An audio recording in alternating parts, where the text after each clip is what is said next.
Hey everyone, welcome back to another deep dive into the forgotten corners of ancient history. Tonight, we're exploring something that might seem dry at first glance, but reveals itself to be one of the most fascinating paradoxes of human civilization. How the world's first comprehensive labor laws simultaneously liberated and constrained workers in ways that would perplex modern economists and labor activists alike. Before we embark on this journey through the dusty archives of Mesopotamian jurisprudence, take a moment to subscribe if these explorations into the economic mysteries of antiquity speak to you, and drop a comment letting me know what time zone you're listening from and what first drew you to these ancient civilizations. I'm constantly amazed by our global community of insomniacs and history enthusiasts who gather in the quiet hours to contemplate these profound questions about human organization and social justice. Now settle in, adjust those pillows, and let the day's tensions begin to fade. Tonight, we're not chasing the spectacular dramas of Babylonian conquests or the architectural marvels of ziggurat construction. Instead, we're going to examine something far more subtle, yet infinitely more revealing about the human condition. The intricate, almost impossibly detailed web of labor relationships, wage calculations, worker protections, and professional obligations that King Hammurabi codified in stone around 1750 BCE. We're going to walk slowly and thoughtfully through the workshops, fields, and marketplaces of ancient Babylon, eavesdropping on the careful negotiations between masters and servants, witnessing the meticulous calculations of seasonal wages, and understanding how an ancient civilization attempted to balance individual autonomy with economic necessity, personal ambition with social stability, innovation with tradition. Let's begin our gentle journey into humanity's first systematic attempt to regulate the relationship between work and reward. Picture, if you will, the early morning streets of Babylon in the 18th century before our era. The sun has just begun to cast its golden light across the brick-paved thoroughfares, creating long shadows that stretch between the substantial houses of merchants and the modest workshops of artisans. The air carries the mingled scents of baking bread, metalworking fires, and the ever-present dust of construction projects. This is a city in the midst of economic transformation, growing rapidly from its agricultural roots into something approaching what we might recognize as an urban commercial center. But these aren't the chaotic, unregulated negotiations between employers and workers that characterized many later societies. Every wage rate, every contract provision, every method of dispute resolution has been carefully prescribed by royal decree and carved into a towering black diorite stele that dominates the city's central plaza like an ancient monument to the rule of law. This is the world of Hammurabi's code, where the relationship between those who work and those who employ them has been systematized with a precision and comprehensiveness that wouldn't be seen again until the industrial labor movements of the 19th and 20th centuries. The code contains nearly 300 individual laws, but it's the 57 specific provisions dealing with labor contracts, wage standards, professional liability, and employment relationships that reveal the most about how this ancient society understood fundamental questions of human value, economic justice, and social organization that continue to challenge us today. To truly comprehend the revolutionary nature of these labor laws, we must first understand the complex social stratification that characterized old Babylonian society. This wasn't the simple binary of free citizens and slaves that we might expect from popular depictions of ancient civilizations.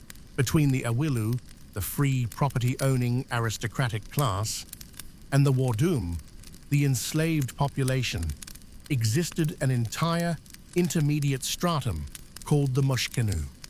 These were free people who nevertheless remained somehow dependent on royal favor or state employment.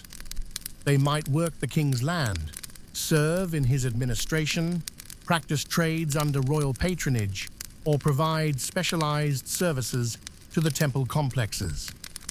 They could own property, enter into contracts, purchase slaves, and accumulate wealth. Yet they remained bound to the crown in ways that limited their complete autonomy and affected their legal status in profound ways. The genius of Hammurabi's labor legislation lay in its sophisticated recognition that these different social classes faced fundamentally different types of economic risks and required correspondingly different forms of legal protection. A free Awilu artisan negotiating a contract with a wealthy merchant needed different safeguards than a Mushkenu farmer working crown land under royal supervision.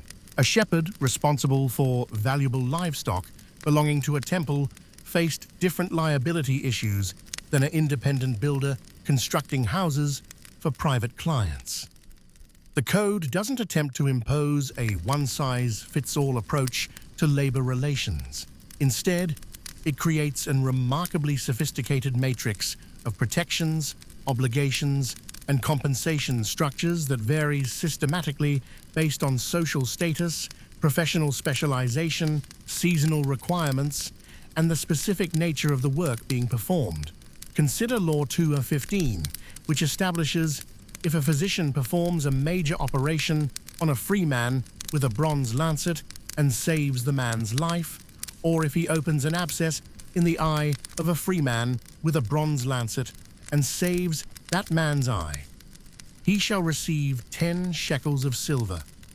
This provision isn't merely about setting medical fees. It's establishing the fundamental principle that skilled professional work, particularly work that involves significant risk and requires extensive training, deserves premium compensation.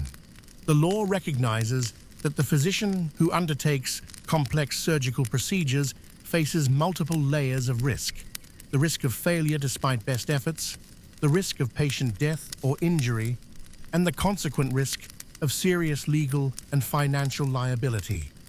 The 10 shekel fee represents compensation not just for successful treatment, but for the willingness to undertake these risks in service of human welfare. But immediately following this, Law 2:16 reveals the complex social realities that underpinned all economic relationships in Babylonian society.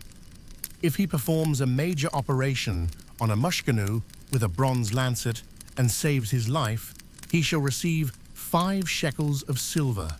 Here we see the same skilled professional work, requiring identical training and expertise, achieving the same successful outcome, but commanding only half the compensation, because the patient belongs to a different social class.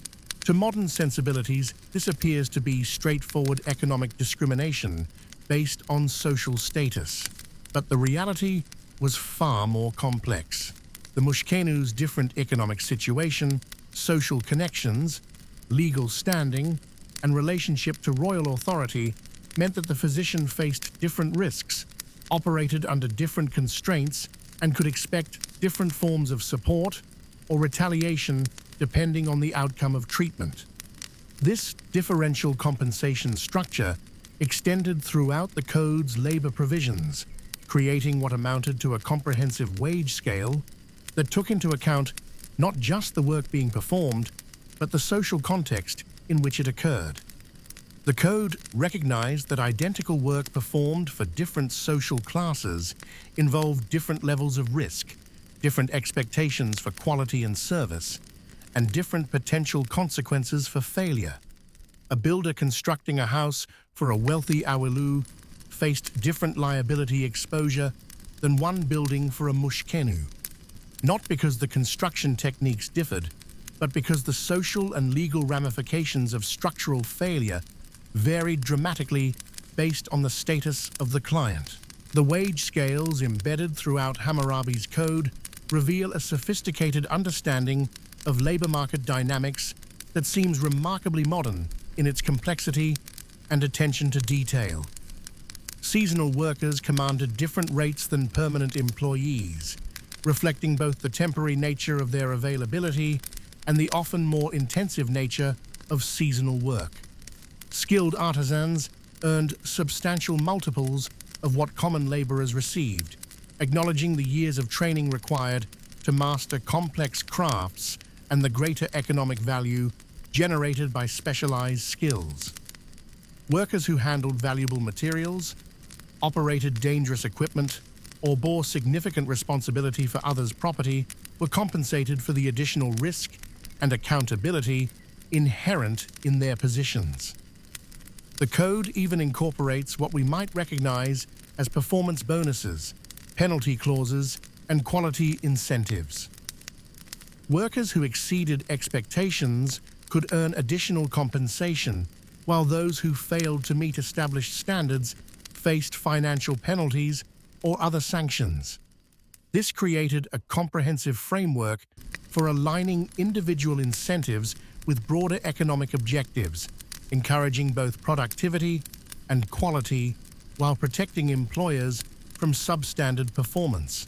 Law 257 establishes the annual wage for a field laborer at 8 gur of grain, providing us with crucial insights into both compensation levels and the nature of agricultural employment. To put this figure in proper perspective, 1 gur represented approximately 300 liters of barley, making the annual wage equivalent to about 2,400 liters of this staple grain. For a typical family of 4, this quantity would provide the bulk of their caloric needs for most of the year, assuming it was supplemented with other foods such as vegetables, dairy products, and occasional meat. But this wasn't simply a flat annual salary. The establishment of grain-based compensation reflects the agricultural foundation of the Babylonian economy and the practical reality that most workers, even those not directly involved in farming, depended on agricultural products for their basic subsistence. The choice of grain as the standard unit of compensation also reveals sophisticated thinking about monetary policy and economic stability. Unlike silver or other precious metals, which could fluctuate dramatically in value based on trade disruptions, military conflicts, or changes in mining productivity, grain prices remained relatively stable and predictable. Workers compensated in grain were protected from currency fluctuations and could be confident that their wages would maintain their purchasing power over time. This system also facilitated local trade and reduced dependence on long-distance commercial networks that might be disrupted by political or military events. Law 258 specifies that a cattle herder should receive 6 gur of grain annually, 2 gur less than a field laborer. This differential might seem counterintuitive at first glance, since livestock management requires considerable skill and involves significant responsibility for valuable animals. However, the lower base compensation likely reflected several factors that made cattle herding more attractive despite the reduced grain allowance. Herders typically had access to dairy products from the animals under their care, supplementing their diet with high-quality protein and fats. They often lived on or near the properties they managed, reducing housing costs. Most importantly, experienced herders frequently received additional compensation in the form of animals born during their tenure, creating opportunities for wealth accumulation that weren't available to field laborers. The code's treatment of artisan wages reveals even more sophisticated thinking about compensation structures and labor market dynamics. Law 274 establishes detailed daily wage rates for various craftsmen during the winter months when construction activity typically peaked. A master builder receives 6 grains of silver per day, while a carpenter receives 4 grains, a leather worker receives 5 grains, and other specialists receive rates calibrated to their particular skills and the economic value they generate. These differentials weren't arbitrary administrative decisions. They reflected careful observation of market conditions, assessment of training requirements, evaluation of the economic contribution made by different types of skilled work, and understanding of the competitive dynamics between different crafts. The master builder's premium wage reflected not just superior technical skills, but also the enormous responsibility associated with structural design and construction oversight. A poorly designed or executed building could collapse, killing or injuring occupants and destroying valuable property.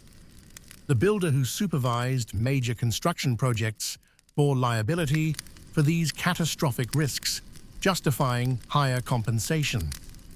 Similarly, the carpenter's lower but still substantial wage reflected the high level of skill required for fine woodworking, while acknowledging that carpentry errors, while costly, were less likely to result in loss of life. The leather worker's intermediate wage rate illustrates the code's nuanced understanding of craft specialization. Leather production required extensive knowledge of animal anatomy, chemistry, and preservation techniques. Master leather workers needed to understand how to select appropriate hides, manage complex tanning processes, and create products that would remain durable under various environmental conditions. However, the economic value generated by leather goods, while substantial, was generally lower than that created by major construction projects, resulting in correspondingly lower compensation. What makes these wage differentials particularly fascinating is how they incorporated quality incentives and performance standards. The code didn't simply establish flat rates for different types of work. Instead, it created frameworks that rewarded excellence while penalizing substandard performance. A builder who constructed particularly durable or aesthetically pleasing structures could command premium rates for future projects. Conversely, one whose work failed to meet standards faced reduced compensation, difficulty finding new clients, and potential liability for damages. Law 273's seasonal wage adjustments reveal perhaps the most sophisticated aspect of Hammurabi's labor economics. The law states that hiring a day laborer from the first of the year to the 5th month should cost 5 grains of silver per day, but from the 6th month to the end of the year, the rate increases to 6 grains per day. This 20% seasonal premium wasn't arbitrary. It reflected careful analysis of agricultural cycles, labor supply and demand dynamics, and the varying intensity of work throughout the year. The lower rates during the first 5 months of the year correspond to the period after harvest, when agricultural activity was relatively light and workers were more readily available. During these months, most farm work involved maintenance activities, tool repair, infrastructure improvements, and preparation for the upcoming planting season. The work, while necessary, was generally less time-sensitive and physically demanding than the intensive labor required during planting and harvest periods. The higher rates from the 6th month onward reflected the dramatically increased demand for labor during the crucial agricultural seasons. Planting had to be completed within narrow windows determined by weather patterns and water availability. Harvest work was even more time-critical, since delays could result in crop losses due to weather, pests, or spoilage. Workers during these periods often labored from dawn to dusk under difficult conditions, justifying higher compensation. The seasonal premium also recognized that many workers had alternative employment opportunities during peak agricultural seasons, requiring employers to offer competitive rates to secure necessary labor. This seasonal adjustment system created important incentives for labor market efficiency. Workers had reasons to remain available during slack periods rather than seeking permanent employment elsewhere, ensuring adequate labor supply when demand peaked. Employers, knowing they would face higher labor costs during busy seasons, had incentives to accomplish as much work as possible during cheaper periods. The system also encouraged development of labor-saving technologies and work organization methods that could reduce dependence on expensive seasonal labor. The Code's provisions for employment contracts and worker protection reveal remarkable attention to the balance between economic efficiency and human welfare. Law 245 states, "If a man rents an ox and causes its death through carelessness or beating, he shall replace the ox with an ox to the owner of the ox." While this law specifically addresses livestock, its principles extend directly to human employment relationships. The employer who mistreats workers, creates unnecessarily dangerous working conditions, or fails to provide adequate supervision and support, faces significant liability for resulting injuries or deaths. This principle of employer liability represents a revolutionary development in labor relations. Rather than treating workers as disposable resources whose welfare was entirely their own responsibility, the Code establishes that employers have positive obligations to maintain safe working conditions and treat their workers with basic consideration. The penalties for violating these obligations were severe enough to create powerful incentives for responsible employment practices. Law 251 provides additional insight into these liability principles. If a man's ox is a gorer, and the authorities have warned him that it gores, yet he doesn't trim its horns or control the ox, and that ox gores a free man and causes his death, the owner must pay half a mina of silver. Applied to employment relationships, this establishes that employers who are aware of dangerous conditions but fail to address them bear full responsibility for resulting injuries. The law doesn't accept ignorance as an excuse for unsafe conditions, but it does distinguish between accidents that occur despite reasonable precautions and those that result from negligent or reckless disregard for worker safety. The Code's treatment of apprenticeship and skill transmission reveals sophisticated understanding of human capital development and its crucial role in economic growth. Law 188 states that if a craftsman takes a child to rear and teaches him his handicraft, the child cannot be reclaimed by his birth family. This provision protects the substantial investment that master craftsmen made in training apprentices by ensuring they could benefit from the skilled labor that resulted from their instruction. Without such protection, masters would have little incentive to provide genuine training, since apprentices could leave immediately after acquiring valuable skills. But Law 189 provides equally important protection for apprentices. If the craftsman doesn't teach the child his handicraft, that adopted child can return to his father's house. This creates a contractual obligation on the part of master craftsmen to actually transfer skills rather than simply exploiting cheap labor. The apprentice who receives inadequate training has legal recourse, ensuring that apprenticeship arrangements serve their intended purpose of skill development rather than becoming mechanisms for labor exploitation. This apprenticeship system was crucial to the broader labor market because it created structured pathways for social mobility while ensuring the preservation and transmission of technical knowledge across generations. A baker who took on an apprentice wasn't simply gaining an extra pair of hands for menial tasks. He was entering into a long-term relationship that involved providing housing, food, and education in exchange for years of service and the gradual assumption of increasing responsibility. The code protects both parties. Apprentices are guaranteed actual skills training, while masters are protected from apprentices who might abandon their obligations before completing their service commitments. The regulations governing hired agricultural workers reveal careful attention to the persistent problems of seasonal unemployment and economic vulnerability that plagued ancient agricultural societies. Law 42 states that if a man rents a field to cultivate but doesn't actually cultivate it, he must compensate the owner with grain equivalent to what neighboring fields produced, and must also break up the field and return it in proper condition.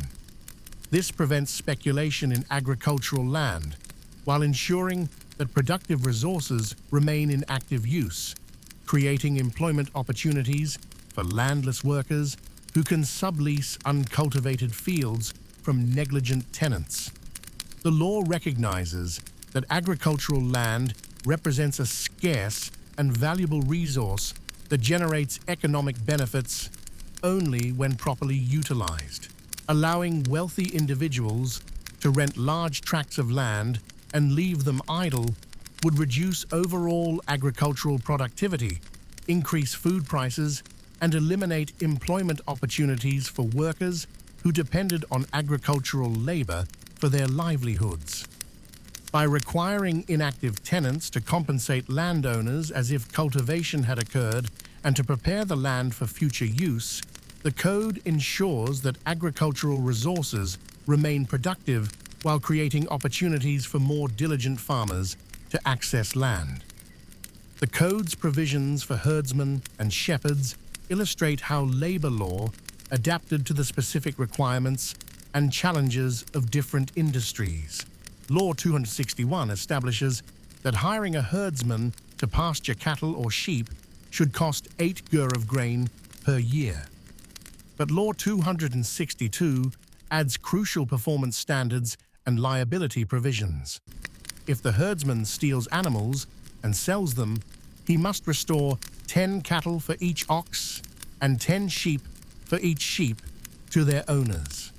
This severe penalty, requiring replacement at a 10-to-1 ratio, reflects both the enormous trust placed in herdsmen and the difficulty of monitoring their performance in remote pastoral areas. Livestock management presented unique challenges for ancient employers. Herders typically worked alone or in small groups, often traveling considerable distances from populated areas to access good pasture. This isolation made direct supervision impossible and created opportunities for theft or negligence that would be difficult to detect until losses became substantial. The code's harsh penalties for livestock theft were designed to make dishonest behavior economically irrational, since the potential penalties far exceeded any possible gains from stealing animals. But the code also recognizes that honest herdsmen faced genuine risks beyond their control. Law 263 provides that if disease breaks out in the flock or wild animals kill livestock, the herdsman must report these losses to the gods through appropriate religious ceremonies, and the owner must accept the resulting losses. This protects honest herders from liability for events genuinely beyond their control, while establishing procedures for documenting such losses and distinguishing them from theft or negligence. The treatment of female workers in Hammurabi's code provides fascinating insights into how ancient societies balanced traditional gender roles with economic necessity and practical realities. Law 134 allows a woman whose husband has been captured in war to enter the household of another man if she has no other means of support. This provision isn't simply about remarriage or personal relationships. It's about economic survival and the recognition that women needed access to employment and economic support systems, even when their traditional social roles were disrupted by external circumstances. The law acknowledges that women could face economic crises that required immediate solutions. A woman whose husband was captured during military campaigns might suddenly find herself without income, property, or male protection in a society where women's economic opportunities were generally limited. Rather than allowing such women to face destitution, the code creates a legal framework that allows them to enter new employment relationships while protecting their reputation and legal status. Law 177 reveals even greater complexity in the code's treatment of women's economic rights. If a widow whose children are young remarries, she cannot enter into the new marriage without a judicial decision. When she remarries, the judge shall investigate what her former husband left and shall entrust the property of her former husband to her later husband and that woman, and shall have them execute a written contract. This creates a comprehensive framework for protecting both women's economic interests and the inheritance rights of children from previous marriages. The requirement for judicial oversight ensures that widows can't be pressured into disadvantageous arrangements by desperate circumstances or exploitative suitors. The judge's investigation of the deceased husband's property protects the inheritance rights of children while ensuring that the widow retains access to resources needed for her own support.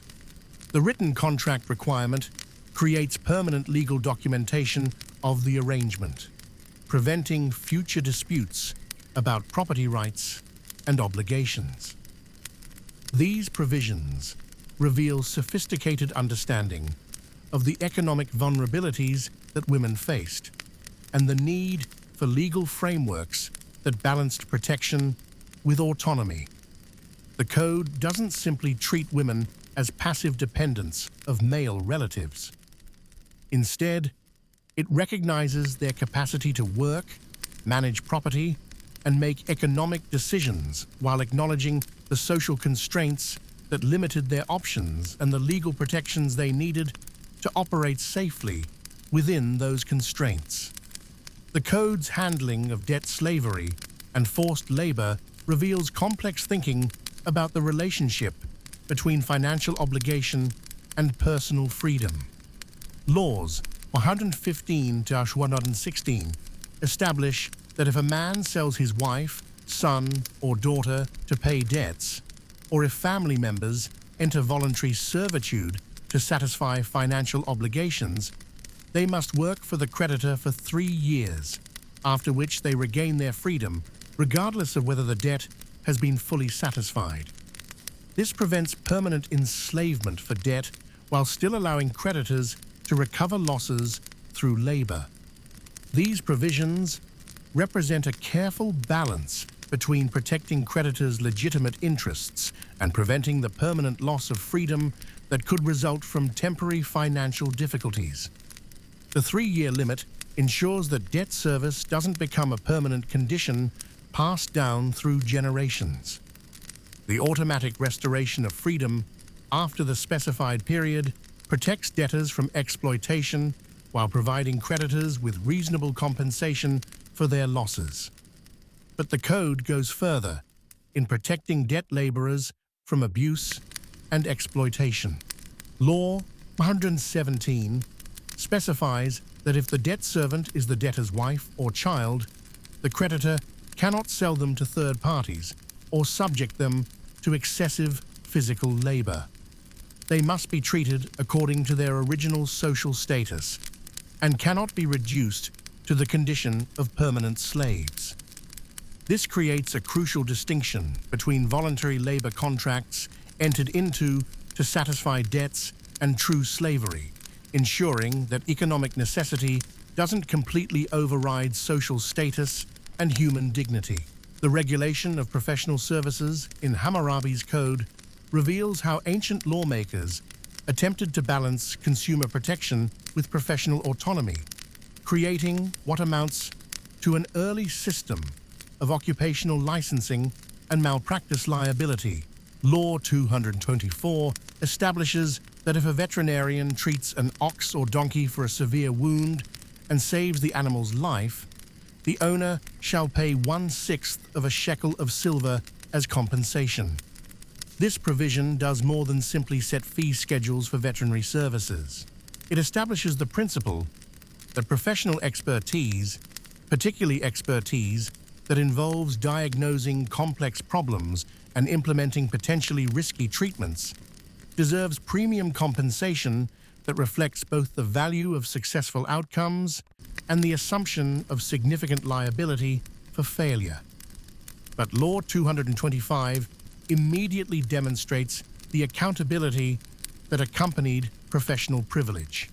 If a veterinarian treats an ox or donkey for a severe wound and causes its death, he must pay 1/4 of the animal's value to the owner.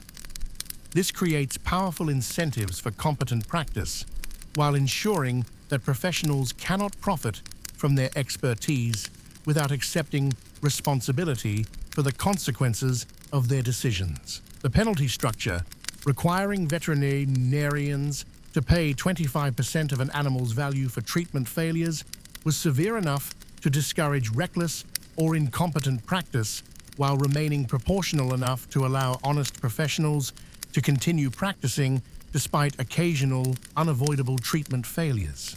This principle of professional liability extends systematically across multiple crafts and services throughout the code. Builders whose structures collapse face severe penalties proportional to the damage caused. Surgeons who injure patients through negligence must provide compensation commensurate with the harm inflicted. Shipbuilders whose vessels sink due to poor construction must rebuild them at their own expense. These provisions create comprehensive incentives for quality workmanship, while establishing clear, predictable standards for professional accountability that both practitioners and clients could understand and rely upon.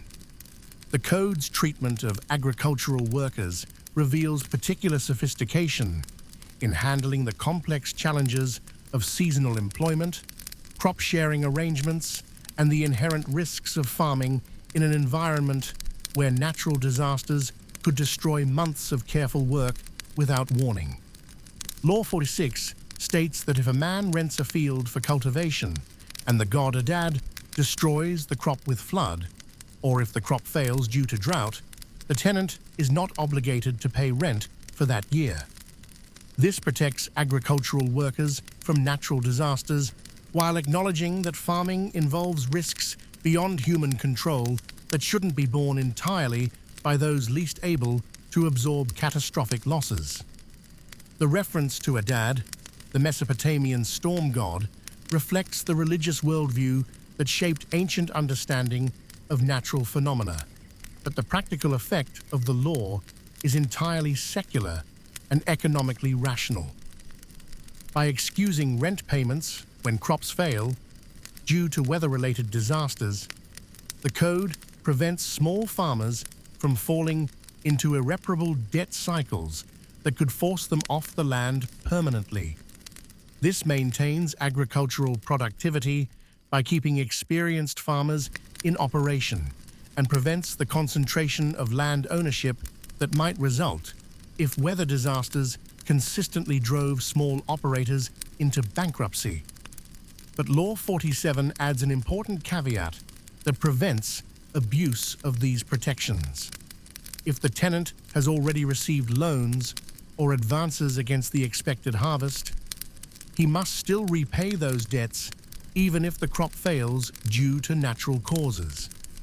This prevents farmers from using weather disasters as pretexts for avoiding legitimate debt obligations while still providing protection against genuine hardship. The distinction recognizes that advances represent genuine economic transfers that create corresponding obligations, while rent payments represent charges for the use of productive resources that generated no economic value when crops failed. The sophisticated understanding of risk allocation and responsibility embedded in these laws becomes even clearer when we examine the code's treatment of livestock management and pastoral agriculture. Law 267 establishes that if a shepherd is careless and allows mange or other diseases to develop in the flock, the shepherd must restore cattle and sheep to the owner sufficient to compensate for losses caused by the disease outbreak.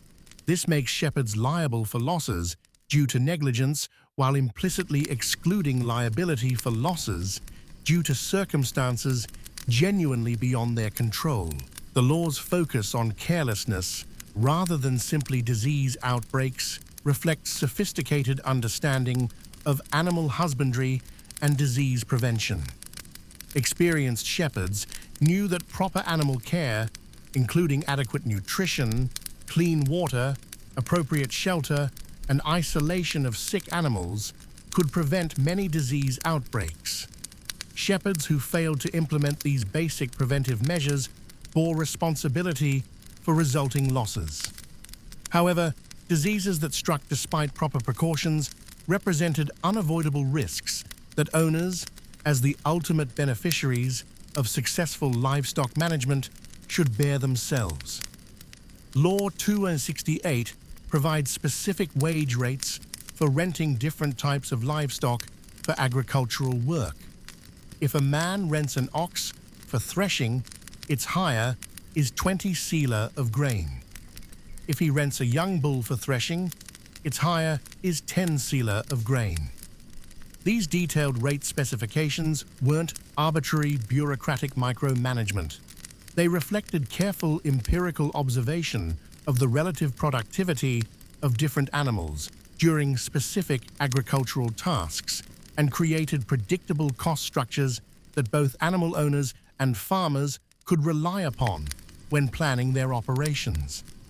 The differential between ox and bull rental rates, with oxen commanding twice the rental fee of young bulls, reflects practical understanding of animal capabilities and work performance. Mature oxen were larger, stronger, and more experienced at agricultural work than younger bulls.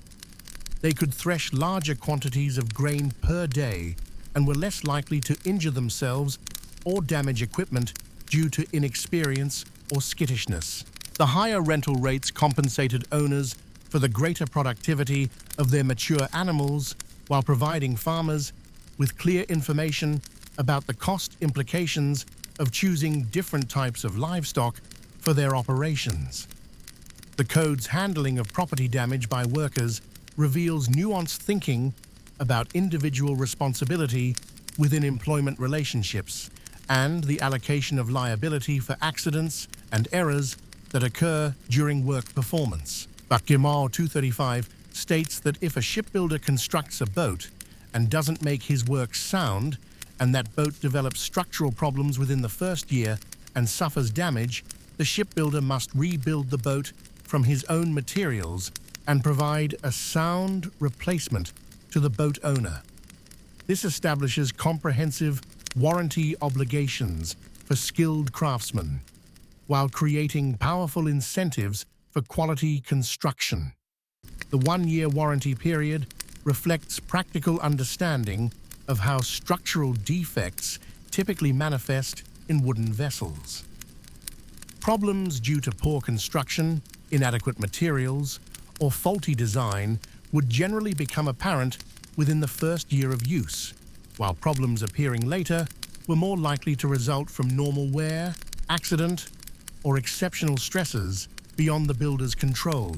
By limiting warranty obligations to the first year, the code protects boat owners from defective construction while preventing unlimited liability that might discourage shipbuilders from accepting projects or drive them out of business due to claims for problems genuinely unrelated to their work. But Law 236 recognizes that even well-constructed boats might suffer damage through operator error or circumstances beyond the builder's control. If a man rents his boat to a boatman and the boatman is careless and sinks or destroys the boat, the boatman shall replace the boat to the boat owner. However, the law also specifies that if the boat is damaged by storms, floods, or other natural disasters, the renter, rather than the operator, bears the loss. This careful allocation of risk encourages responsible operation while protecting workers from liability for events genuinely beyond their control. This framework for allocating responsibility demonstrates sophisticated thinking about causation, control, and economic efficiency. Boatmen who operated vessels carelessly, perhaps by overloading them, navigating in dangerous conditions, or failing to maintain proper maintenance, bore responsibility for resulting damage because their decisions directly caused the losses. However, boatmen couldn't control weather conditions, river levels, or other environmental factors, so liability for losses due to these causes fell to boat owners who were in better positions to assess and manage such risks. The treatment of hired agricultural workers during different seasons reveals remarkable attention to the practical realities of farm labor and the complex relationship between worker productivity, environmental conditions, and economic value creation. Law 273's seasonal wage differential, 5 grains of silver per day for the first 5 months, 6 grains for the remaining 7 months, reflects multiple interconnected economic realities that ancient lawmakers understood with impressive clarity. The higher rates during the latter 7 months of the year compensated workers for several factors that made agricultural work more demanding and valuable during those periods. Summer and fall work included the physically intensive labor of harvest and threshing, often performed under difficult weather conditions, with long working hours and strict time pressures. Delays during harvest could result in significant crop losses due to weather, pests, or spoilage, making timely completion crucial to agricultural success. Workers during these periods often labored from dawn to dusk, under hot, dusty conditions that demanded exceptional physical endurance. The seasonal premium also reflected the increased availability of cash and agricultural products following successful harvests.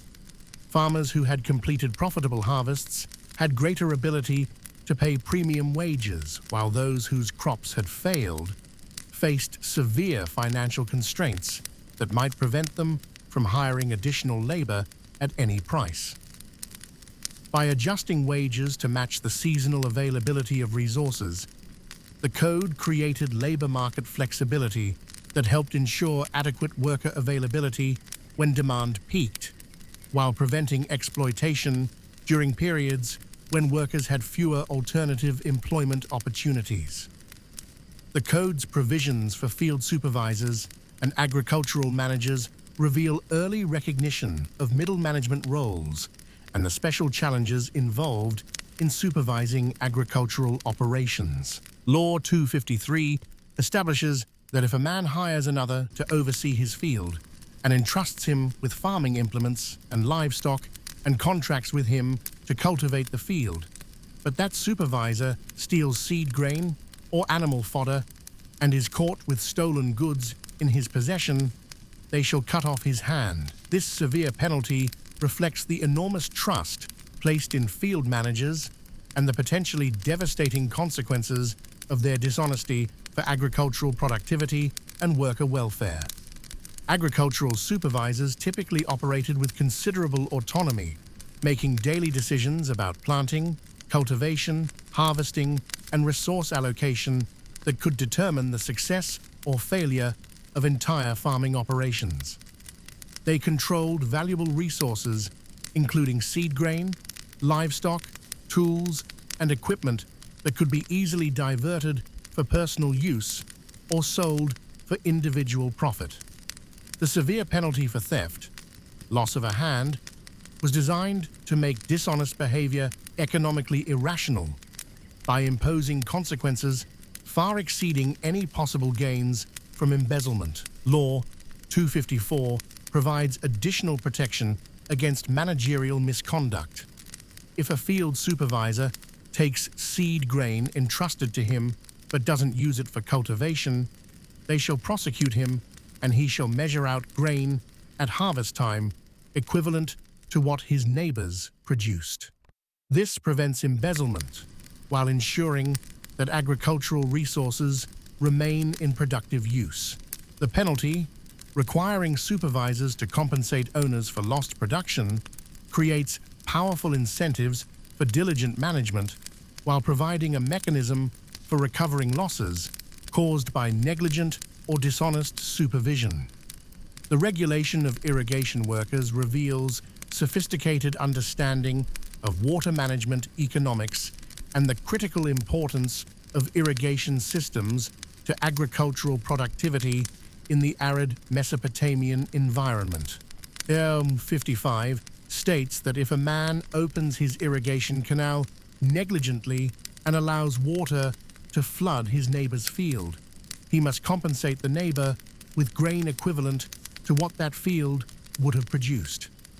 This protects farmers from negligent irrigation practices while creating incentives for responsible water management that considers the interests of all users in irrigation systems.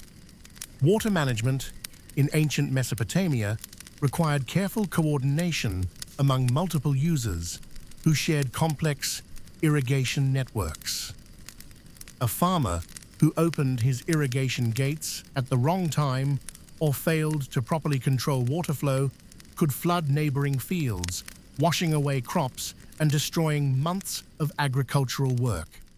The code's liability provisions ensure that water users bear responsibility for damage caused by their carelessness, while encouraging the development of cooperative management practices that maximize benefits for all participants in irrigation systems.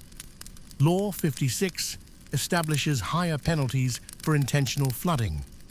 If a man opens the water and allows it to flood the planted field of his neighbor, he shall pay 10 gur of grain per gan of flooded field.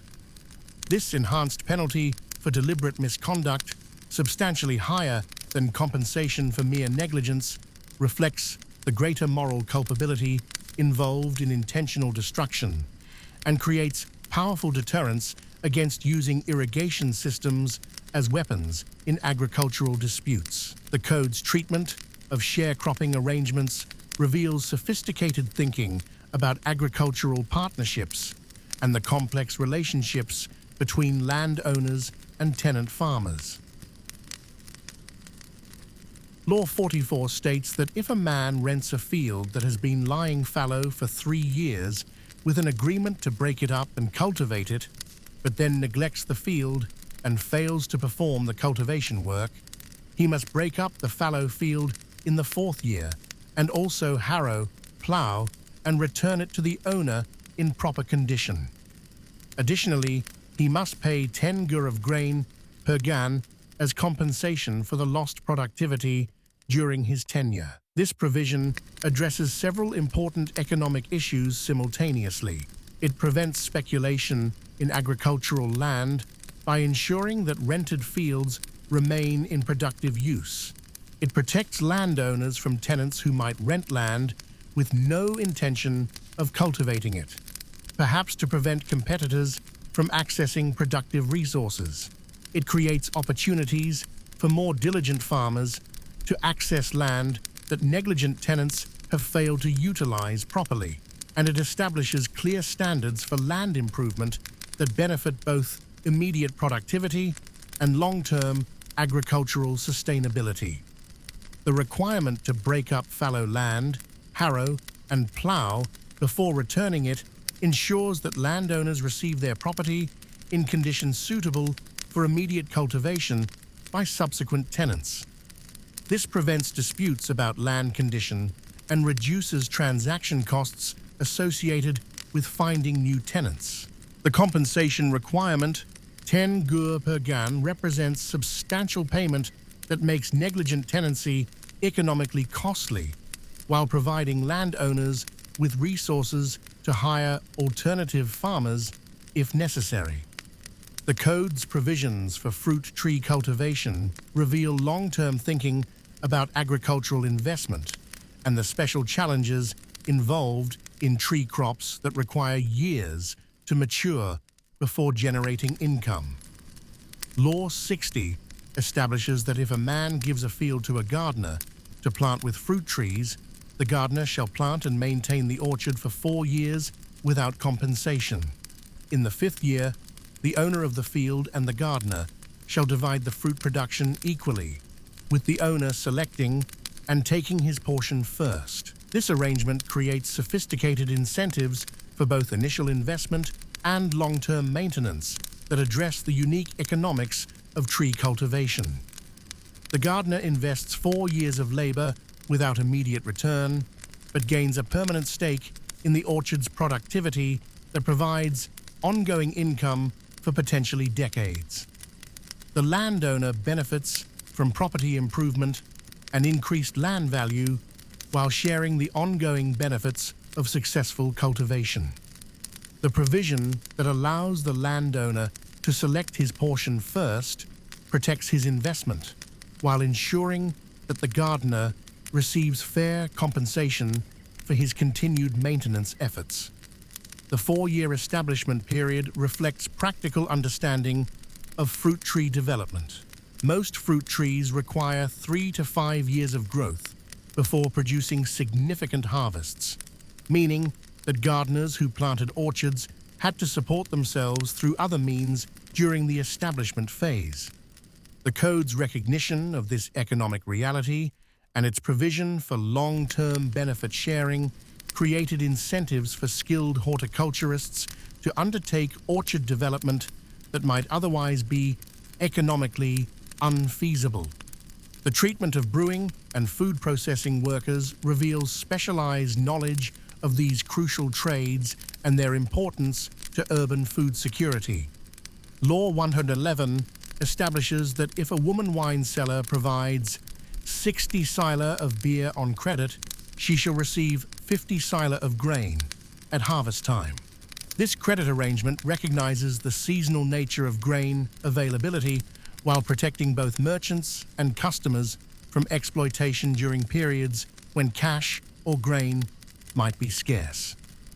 The 10 sila difference between the beer provided and grain received represents both interest on the credit extended and compensation for the value-added processing that converted raw grain into finished beverages.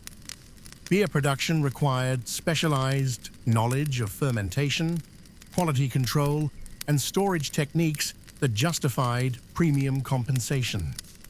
The seasonal credit system also served important social functions, allowing workers to access nutrition during lean periods while providing brewers with reliable sources of raw materials when harvest made grain abundant. Law 109 extends the responsibilities of tavern keepers beyond simple commercial transactions. If a woman wine seller allows criminals to gather in her establishment and doesn't arrest them and bring them to the palace, that wine seller shall be put to death. This makes tavern keepers responsible for maintaining public order in their establishments, effectively creating a form of community policing that extends employment responsibilities far beyond mere service provision. The severe penalty for harboring criminals reflects the important social role that taverns played in urban communities. These establishments often served as informal communication centers where news, gossip, and business information were exchanged. They attracted diverse clienteles that might include travelers, merchants, workers, and unfortunately, individuals engaged in criminal activities. By making tavern keepers responsible for reporting criminal activity, the code created a network of civilian informants that supplemented official law enforcement while protecting honest patrons from criminal predation. The code's treatment of wet nurses and intimate domestic workers reveals sophisticated thinking about service relationships that involved unusual degrees of trust and vulnerability. Law 194 states that if a man gives his son to a wet nurse and that child dies in the wet nurse's care, but the wet nurse, without the consent of the child's parents, nurses another child instead, they shall prosecute her for breach of contract. Because she nursed another child without parental consent, they shall cut off her breast. This extraordinarily severe penalty reflects the enormous trust that parents placed in wet nurses and the devastating consequences of breach of that trust.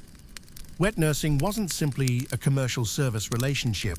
It involved intimate physical contact with vulnerable infants, responsibility for their nutrition and basic health care, and often extended residence in the employer's household. Parents who hired wet nurses were literally entrusting their children's lives to these women, creating relationships of dependency and vulnerability that demanded exceptional fidelity. The specific prohibition against nursing other children without parental consent addresses concerns about disease transmission, divided attention, and milk supply that could endanger the contracted child's welfare. In an era when infant mortality was high and medical knowledge limited, parents reasonably feared that wet nurses who took on additional obligations might compromise their own child's care through exhaustion, inadequate milk production, or exposure to diseases from other households. Law 195 provides important protections for domestic workers by establishing that masters cannot abuse their employees with impunity. If a son strikes his father, they shall cut off his hand. This principle of proportional punishment applies to employment relationships just as it does to family relationships, ensuring that employers who physically abuse workers face serious legal consequences. The code recognizes that the power imbalances inherent in domestic service relationships create opportunities for exploitation that require legal protection. The code's handling of construction workers reveals early recognition of what modern economists would call project management and quality control systems. Law 228 establishes that if a builder constructs a house and completes it satisfactorily, the homeowner shall pay him 2 shekels of silver for each sar of construction as his wage. This piece rate compensation system rewards builders based on actual output rather than time spent, creating powerful incentives for efficient work while ensuring that compensation reflects the economic value generated by construction projects. The SAR measurement, approximately 36 square meters, provided a standardized unit for calculating construction wages that both builders and clients could understand and verify. This prevented disputes about compensation while ensuring that builders working on larger projects received proportionally higher compensation. The piece rate system also encouraged builders to develop efficient construction techniques and work organization methods that could increase their productivity and earnings. Law 229 adheres crucial quality standards. If a builder constructs a house and doesn't make his work sound, and the house collapses and causes the death of the owner, that builder shall be put to death. While this penalty seems extreme by modern standards, it reflects the enormous responsibility placed on skilled craftsmen in a society where building collapse could devastate entire families and destroy substantial wealth. The severe penalty created powerful incentives for quality construction while establishing clear accountability for professional negligence. The gradation of penalties based on social status continues throughout the construction laws, revealing the complex social stratification that characterized all aspects of Babylonian society. Law 230 states that if a house collapse causes the death of the homeowner's son, they shall kill the builder's son. Law 231 specifies that if the collapse kills the homeowner's slave, the builder must provide a replacement slave of equal value. These differential penalties reflect the legal and economic realities of social hierarchy while maintaining the principle that builders bear responsibility for the consequences of poor workmanship. The code's treatment of boat builders and maritime workers reveals specialized knowledge of water transport economics and the unique risks associated with river and canal navigation. Law 234 establishes that a shipwright shall receive 2 shekels of silver as compensation for building a boat with 60 gur cargo capacity. This rate structure, based on vessel capacity, demonstrates sophisticated understanding of the relationship between boat size, construction complexity, and economic value generated by water transport. The 60 gur capacity standard, approximately 18,000 liters of cargo space, represented a substantial commercial vessel suitable for transporting agricultural products, manufactured goods, and other commodities along Mesopotamia's extensive river and canal networks.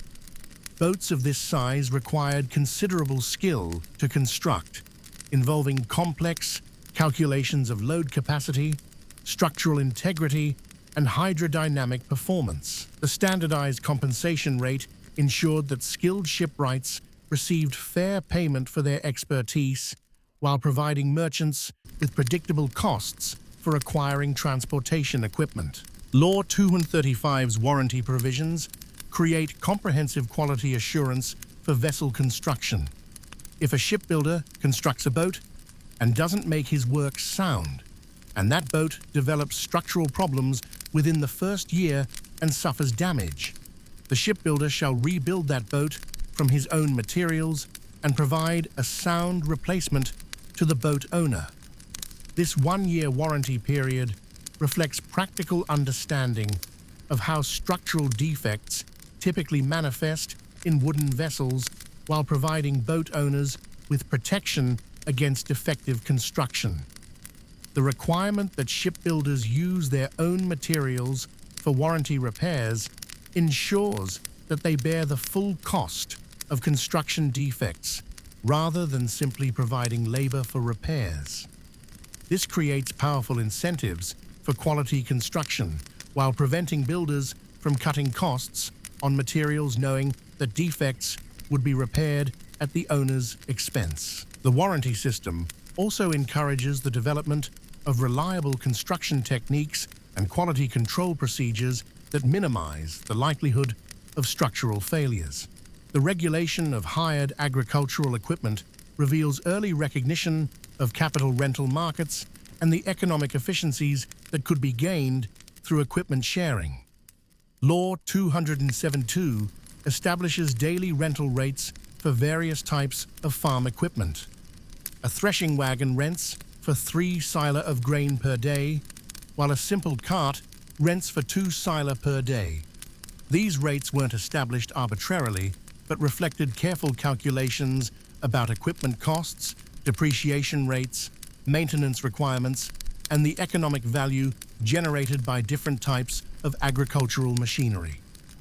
The differential between threshing wagon and cart rental rates reflects both the specialized nature of threshing equipment and its higher productivity during grain processing operations. Threshing wagons were complex pieces of equipment designed specifically for separating grain from stalks and chaff, requiring skilled operation and generating substantial economic value during harvest operations. Simple carts, while useful for transportation, were less specialized and generated lower economic returns, justifying their lower rental rates. The grain-based rental system served multiple economic functions beyond simple convenience. It aligned equipment costs with agricultural productivity, ensuring that farmers paid for equipment rental in proportion to their harvest success. It reduced dependence on cash transactions that might be difficult for farmers to manage during periods between harvests.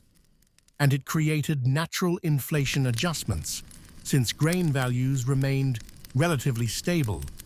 while monetary currencies might fluctuate due to trade disruptions or political instability. The code's treatment of harvest workers demonstrates particular sensitivity to the time-critical nature of agricultural operations and the enormous economic consequences of delays during crucial periods. Law 270 establishes that hiring a field hand specifically to assist with harvest operations should cost 1 shekel of silver. This premium compensation for harvest labor reflects both the intensive nature of the work and its crucial importance to agricultural success. Harvest work was physically demanding, often requiring laborers to work long hours under difficult conditions with strict time pressures. Grain that remained unharvested too long could be damaged by weather, consumed by pests, or lost to spoilage, making timely completion essential to agricultural profitability. The premium wages established for harvest workers ensured adequate labor availability during these crucial periods, while compensating workers for the exceptional demands placed on them. The 1 shekel rate for harvest workers was substantially higher than standard agricultural wages, reflecting both market conditions during peak demand periods and the specialized skills required for efficient harvest operations. Experienced harvest workers knew how to cut grain efficiently, handle harvesting tools safely, and organize work crews for maximum productivity. Their expertise could mean the difference between successful harvest completion and significant crop losses due to delays or inefficient work organization. The provisions for herdsmen reveal sophisticated thinking about livestock management contracts and the complex relationships between animal owners and pastoral workers. Law 265 states that if a herdsman to whom cattle or sheep have been entrusted defaults on his obligations and alters the animal's brands or sells them without authorization, they shall prosecute him, and he must restore cattle and sheep to their owners at a 10-to-1 ratio. This severe penalty reflects the enormous trust placed in herdsmen and the difficulty of monitoring their performance in remote pastoral areas. Livestock branding served crucial functions in pastoral societies, providing permanent identification that established ownership, prevented theft, and facilitated recovery of lost or stolen animals. Herdsmen who altered brands were essentially committing forgery that could enable large-scale theft and disrupt the entire livestock management system. The 10-to-1 restoration ratio made such misconduct economically catastrophic for perpetrators while providing substantial compensation to owners for both direct losses and the broader damage caused by breach of trust. But Law 266 provides equally important protections for honest herdsmen. If disease breaks out in the fold or a lion makes a kill, the herdsman shall report the circumstances to God through appropriate religious observances, and the owner of the fold shall accept the loss sustained. This protects herdsmen from liability for losses due to circumstances genuinely beyond their control, while establishing procedures for documenting such losses and distinguishing them from theft or negligence. The requirement for religious reporting reflects the integration of religious and legal institutions in Babylonian society, but the practical effect was entirely secular. By requiring herdsmen to report losses through formal religious ceremonies, the code created official documentation procedures that could distinguish between legitimate losses and suspicious disappearances. Religious officials who conducted these ceremonies served as neutral witnesses who could verify the circumstances of animal deaths and provide credible testimony in case of subsequent legal disputes. The code's treatment of field supervisors and agricultural managers reveals early recognition of middle management roles and the special challenges involved in delegating agricultural responsibility. Law 253 establishes severe penalties for field supervisors who embezzle seed grain or animal fodder. If a man hires another to oversee his field and entrusts him with implements and oxen and contracts with him to cultivate the field, if that supervisor steals seed or fodder and it's found in his possession, they shall cut off his hand. This harsh penalty reflects the enormous trust placed in agricultural supervisors and the potentially devastating consequences of their dishonesty. Supervisors typically operated with considerable autonomy, making daily decisions about planting, cultivation, irrigation, and resource allocation that could determine the success or failure of entire farming operations. They controlled valuable resources, including seed grain, livestock, tools, and equipment that could be easily diverted for personal use or sold for individual profit. Law 254 addresses a more subtle form of managerial misconduct. If a field supervisor takes the seed grain entrusted to him but doesn't use it for cultivation, they shall prosecute him, and he shall measure out grain at harvest time equivalent to what his neighbors produced. This prevents embezzlement while ensuring that agricultural resources remain in productive use, rather than being diverted to alternative purposes that might benefit supervisors personally but reduce overall agricultural productivity. The neighbor equivalency standard for calculating damages reflects sophisticated understanding of agricultural potential and local growing conditions. Rather than using arbitrary penalty amounts, the code requires supervisors to compensate owners based on what comparable fields actually produced under similar conditions. This ensures that penalties reflect genuine economic losses while providing objective standards that can be verified through community observation.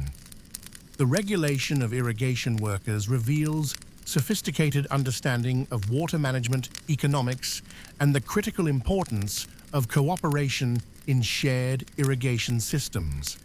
Law 55 states that if a man opens his irrigation canal negligently and allows water to flood his neighbor's field, he must compensate the neighbor with grain equivalent to what that field would have produced.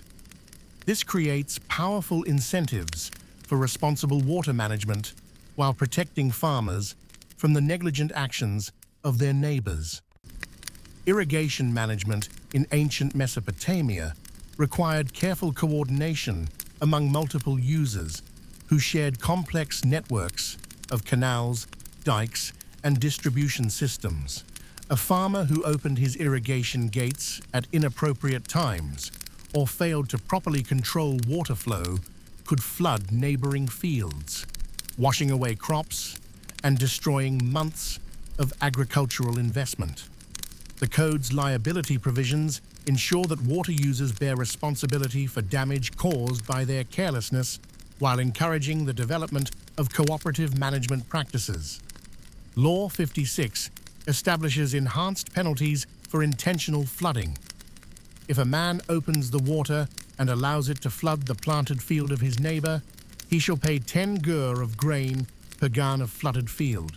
This substantially higher penalty for deliberate misconduct reflects the greater moral culpability involved in intentional destruction and creates powerful deterrence against using irrigation systems as weapons in agricultural disputes.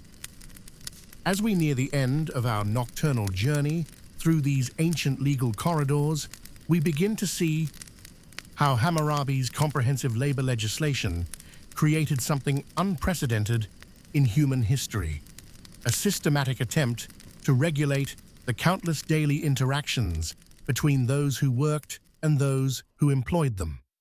These weren't abstract legal principles debated by philosophers in academic isolation.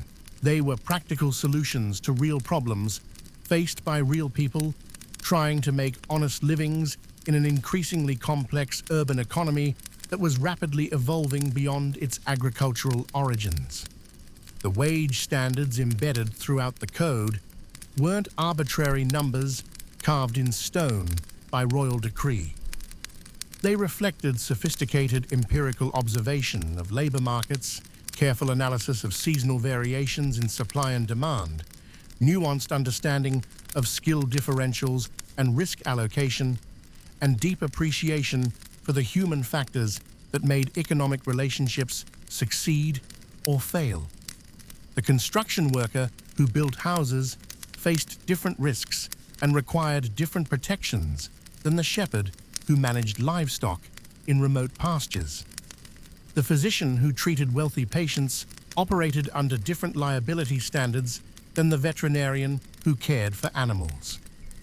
But perhaps most remarkably, the code recognized that labor relationships weren't simply economic transactions between rational actors pursuing individual advantage. They were human relationships that involved trust, vulnerability, mutual dependence, and moral obligation.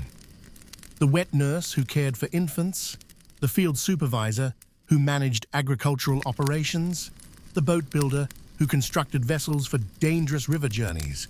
All of these workers entered into relationships that required not just technical competence, but personal integrity and moral responsibility.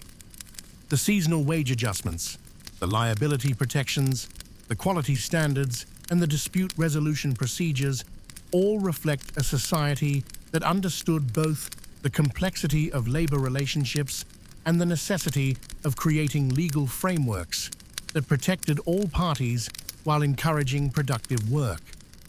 The code didn't simply establish minimum wages or maximum working hours. It created a comprehensive system for managing the countless daily negotiations between human beings whose economic welfare depended on their ability to cooperate effectively despite competing interests and inevitable conflicts. As you settle deeper into the comfort of your pillows and feel the day's tensions continuing to release, let your mind drift slowly through those ancient Babylonian workshops and fields. Picture the careful negotiations between skilled craftsmen and discerning customers, each protected by legal standards that had evolved through generations of trial and error. Imagine the seasonal rhythms of agricultural work, with laborers moving from farm to farm as demand shifted with the cycles of planting and harvest, secure in the knowledge that wage rates and working conditions were governed by established law rather than arbitrary power. Visualize the market squares where day laborers gathered each morning, their compensation protected by royal decree from exploitation by desperate circumstances or unscrupulous employers. See the private chambers where wealthy merchants negotiated long-term contracts with master artisans, both parties confident that their agreements would be enforced by predictable legal procedures that balanced competing interests fairly. Feel the profound human need for security, predictability, and mutual respect that motivated these ancient lawmakers to create such detailed provisions for labor relationships. Sense the deep understanding that economic prosperity depended not just on individual effort, but on social systems that encouraged cooperation, rewarded excellence, and protected the vulnerable from exploitation. Let these images of ancient economic life remind you that the challenges we face in creating fair and productive work relationships aren't unprecedented. They're as fundamental to human society as the need for food, shelter, and security. Every civilization that has transcended mere subsistence has had to grapple with how to balance individual ambition with collective welfare, how to protect workers without stifling innovation, how to create systems that encourage both productivity and human dignity. The solutions that Hammurabi's legislators developed were products of their specific historical moment, shaped by social hierarchies and economic realities that seem foreign to contemporary experience. But the underlying concerns, fairness, accountability, protection of the vulnerable, incentives for quality work, mechanisms for resolving disputes remain as relevant today as they were nearly 4,000 years ago.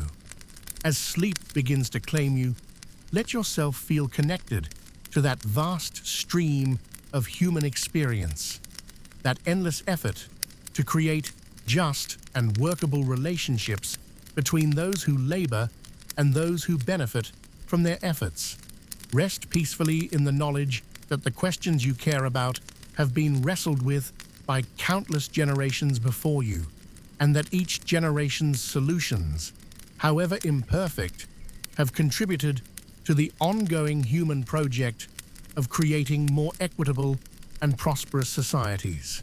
Drift gently into dreams of ancient marketplaces where the echoes of honest dealing and fair compensation still whisper their timeless lessons about human dignity, economic wisdom, and the eternal struggle to balance individual freedom with collective responsibility.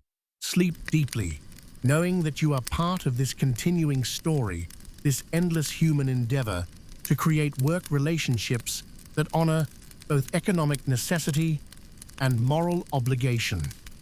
Let the gentle rhythm of ancient commerce carry you into peaceful slumber, where the voices of long-dead workers and employers continue their eternal dialogue about fairness, opportunity, and the delicate balance between individual aspiration and social harmony that makes civilization possible.